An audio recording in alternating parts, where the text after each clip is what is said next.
અરીસા કે કાચ પરના જિદ્દી ડાઘથી છો પરેશાન? કાચને નવા જેવો ચમકાવવા અપનાવો આ 3 સરળ ઘરેલું નુસ્ખા। અરીસા કે કાચ પરના જિદ્દી ડાઘ દૂર કરવા માટે વિનેગર, બેકિંગ સોડા અને લીંબુનો ઉપયોગ કરવાની સરળ રીત જાણો। ચમકી ઉઠશે ઘરમાં રાખેલા કાચ, અરીસો કે કાચ સાફ કરવાની સરળ રીત। ડાઘા મિનિટોમાં થશે ગાયબ। આજકાલ કાચનો ઘરના આંતરિક ભાગમાં મોટા પાયે ઉપયોગ કરવામાં આવે છે જેથી તેને સમૃદ્ધ અને સર્વોપરી સૌંદર્યલક્ષી બનાવી શકાય। જ્યારે તેનો ઉપયોગ એક સમયે મુખ્યત્વે બારીઓ સુધી મર્યાદિત હતો, હવે તેનો ઉપયોગ કપડાની રેલિંગ સુધી દરેક વસ્તુમાં થઈ રહ્યો છે।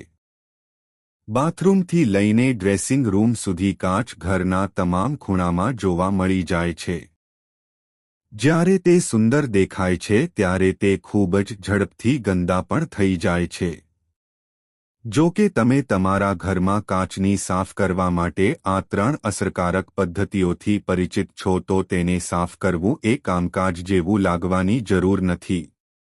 આ તકનીકો તમને તમારા કાચને ચમકતો સાફ કરવામાં સક્ષમ બનાવશે। વિનેગરનો ઉપયોગ કરો। તમે વિનેગરનો ઉપયોગ કરીને કાચને સારી રીતે સાફ કરી શકો છો, જેને મોટા ભાગે કુદરતી સફાઈ એજન્ટ તરીકે ગણવામાં આવે છે।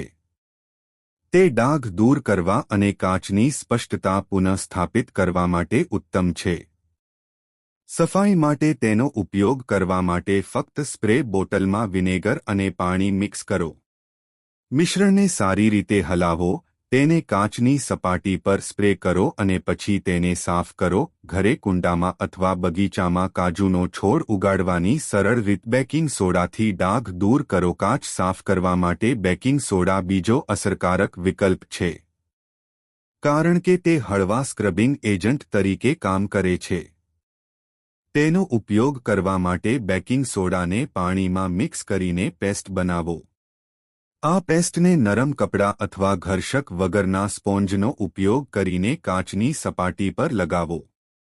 અંતે સૂકા માઇક્રોફાઇબર કાપડનો ઉપયોગ કરીને તેને સાફ કરો। લીંબુ અને મીઠાનું દ્રાવણ તૈયાર કરો। તમે આ 2 સામગ્રીનો ઉપયોગ કરીને દ્રાવણ તૈયાર કરીને તમારા ઘરમાં કાચની સપાટી પરથી હઠીલા ગંદકીના નિશાન પણ દૂર કરી શકો છો। ફક્ત લીંબુના રસમાં મીઠું મિક્સ કરો અને મિશ્રણને સીધા કાચની સપાટી પર લગાવો। પછી કાપડનો ઉપયોગ કરીને તેને સાફ કરો।